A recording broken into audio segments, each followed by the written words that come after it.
Salut à tous. Abonne-toi et mate la suite de Actualité sur ta chaîne car une manifestation de soutien aux autorités de transition a eu lieu vendredi 13 mai dans l'après-midi place de l'Indépendance à Bamako, à l'initiative des organisations proches du gouvernement. Quelques milliers de personnes étaient présentes. En France aussi, des associations de la diaspora malienne avaient appelé à des rassemblements, notamment à Paris. Un appel à manifester à Paris avait aussi lancé par des organisations qui soutiennent les autorités maliennes de transition.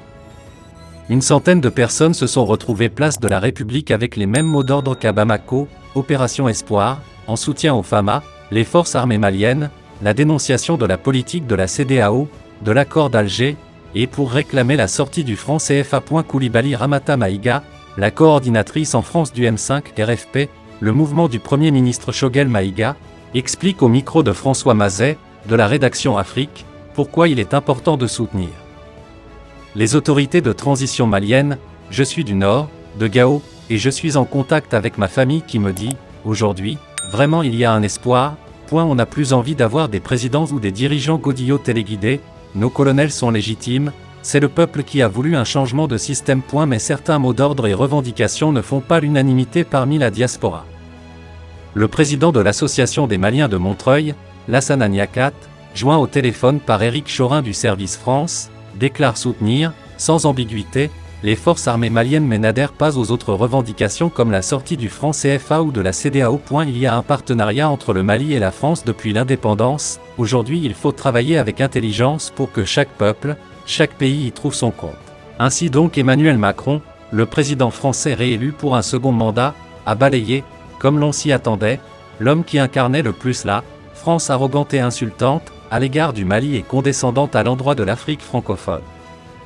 Celle qui a inspiré et enfanté le pseudo-sentiment anti-français qui s'est propagé comme une traînée de poudre, pour ne pas dire de sable, au Sahel.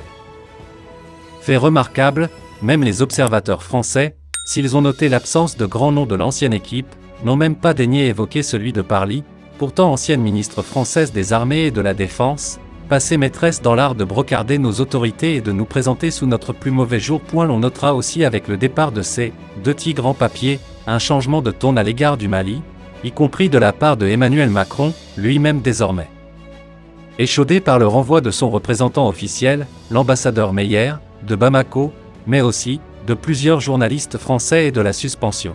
Or, une manifestation de soutien aux autorités de transition a eu lieu vendredi 13 mai dans l'après-midi place de l'Indépendance à Bamako, à l'initiative des organisations proches du gouvernement. Quelques milliers de personnes étaient présentes. En France aussi, des associations de la diaspora malienne avaient appelé à des rassemblements, notamment à Paris. Un appel à manifester à Paris avait aussi lancé par des organisations qui soutiennent les autorités maliennes de transition.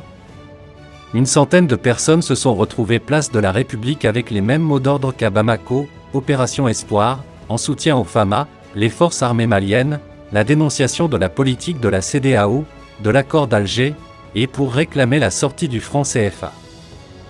Coulibaly Ramata Maïga, la coordinatrice en France du M5 RFP, le mouvement du Premier ministre Choguel Maïga, explique au micro de François Mazet, de la rédaction Afrique, pourquoi il est important de soutenir les autorités de transition maliennes. Je suis du Nord, de Gao, et je suis en contact avec ma famille qui me dit, aujourd'hui, vraiment il y a un espoir. On n'a plus envie d'avoir des présidents ou des dirigeants godillots téléguidés, nos colonels sont légitimes, c'est le peuple qui a voulu un changement de système. Mais certains mots d'ordre et revendications ne font pas l'unanimité parmi la diaspora. Le président de l'Association des Maliens de Montreuil, Lassana Niakat, joint au téléphone par Éric Chorin du Service France, déclare soutenir, sans ambiguïté, les forces armées maliennes mais n'adhère pas aux autres revendications comme la sortie du franc CFA ou de la CEDEAO. Il y a un partenariat entre le Mali et la France depuis l'indépendance. Aujourd'hui il faut travailler avec intelligence pour que chaque peuple, chaque pays y trouve son compte.